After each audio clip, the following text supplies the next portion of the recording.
Everyone in school ignored her like she was invisible. No friends, no partner, no one who believed in her. They laughed when she worked alone and whispered that she'd fail. But on the day of the science fair, something happened that no one expected. The same students who doubted her stood frozen in shock. Because the quiet girl they overlooked was about to prove them all wrong. On the edge of a bright American city, where glass towers reflected sunlight like diamonds, stood Jefferson Middle School, a place filled with laughter, ambition, and, for some, invisible walls no one admitted were there. Every morning, Maya walked through those doors with her books held close to her chest, as if they were armor. She was 14, soft-spoken and thoughtful, with curious eyes that noticed things others missed.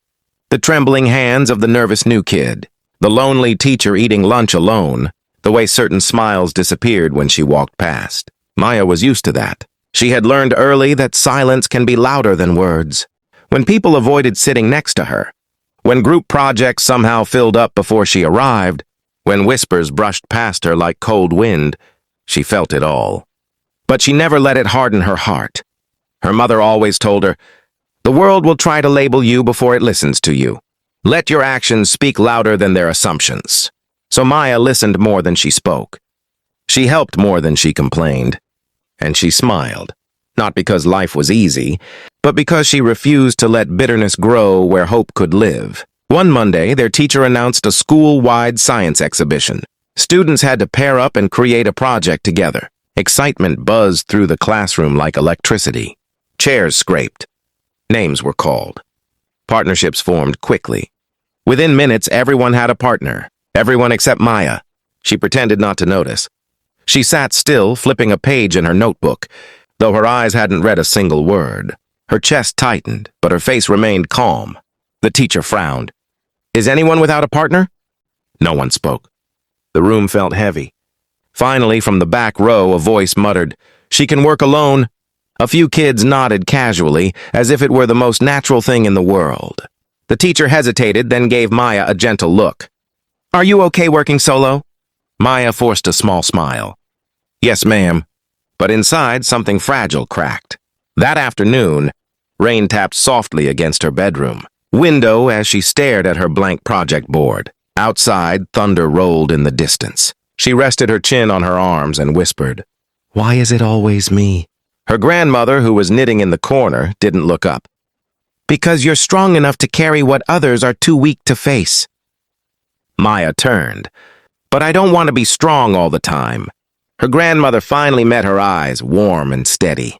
"Strength isn't about never getting tired, baby." "What do we have here?" he asked gently. Maya swallowed. "It's a low-cost water purifier. It can be made with simple materials, so families without access to clean water can still have safe drinking water."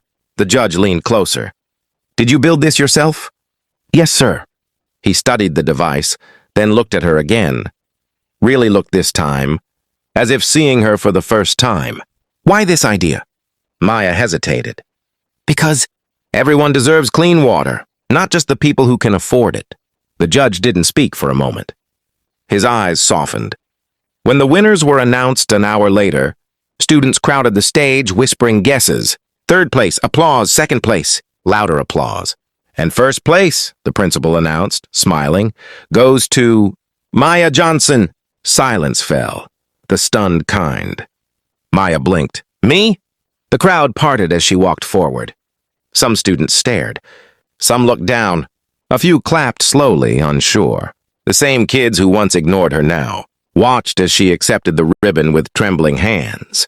The judge leaned down and whispered, "Never let anyone convince you that quiet voices don't change the world."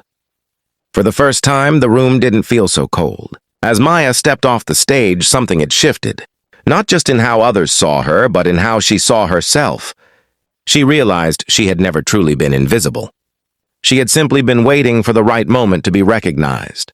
And sometimes recognition doesn't come from being loud. Sometimes it comes from being kind, patient, and brave enough to keep shining, even when no one seems to notice.